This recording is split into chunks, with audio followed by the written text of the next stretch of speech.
Glycemic index, glycemic load, insulin resistance గురించి మనం తెలుసుకోవాలని దీని ముందు వీడియోలో చెప్పుకున్నాం. గ్లైసెమిక్ ఇండెక్స్ అంటే ఏంటంటే, ఇప్పుడు సపోజ్ రైస్లో పిండి పదార్థాలు ఉన్నాయి కొంత, ఆ పిండి పదార్థాలు ఎంత స్పీడ్గా డైజెస్ట్ అయ్యి రక్తంలో షుగర్ కింద కలుస్తుంది అనేది గ్లైసెమిక్ ఇండెక్స్ చెప్తుంది.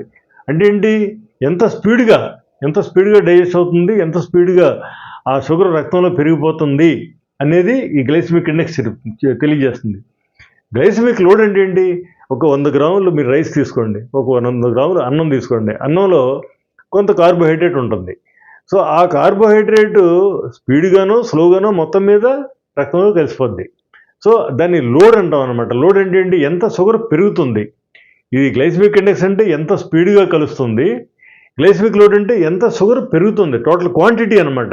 ఇది గ్లైసెమిక్ లోడ్ అనేది క్వాంటిటీ, ఇది గ్లైసెమిక్ ఇండెక్స్ అనేది స్పీడ్. మనకి రెండు ఇంపార్టెంటే. అందువల్ల ఏంటంటే మనం తక్కువ గ్లైసెమిక్ ఇండెక్స్ అంటే ఏంటి, స్లోగా డైజెస్ట్ అయ్యేవి తినాలి. నెంబర్ 1 అంటే ఏంటి, అందరూ రైస్ తింటాం. ఎటువంటి రైస్ తినాలి, స్లోగా డైజెస్ట్ అయ్యే రైస్ తినాలి.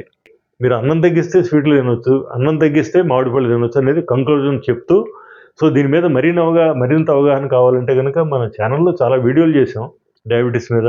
నేను స్వయంగా తగ్గించుకున్నాను, నా స్వానుభవం నుంచే ఆ వీడియోలు చేశాను. ఆ వీడియోలు మీరు చేస్తే కొంత అనుభవం వస్తుంది. ఇంకా మీకు ఏదైనా డౌట్స్ ఉంటే కనుక మీరు ఆ నెంబర్ కాల్ చేయొచ్చు, లేదంటే మీరు కామెంట్లో పెట్టినా నేను మీకు అందరికీ రిప్లై ఇస్తానని తెలియజేస్తూ, థ్యాంక్స్ ఫర్ వాచింగ్.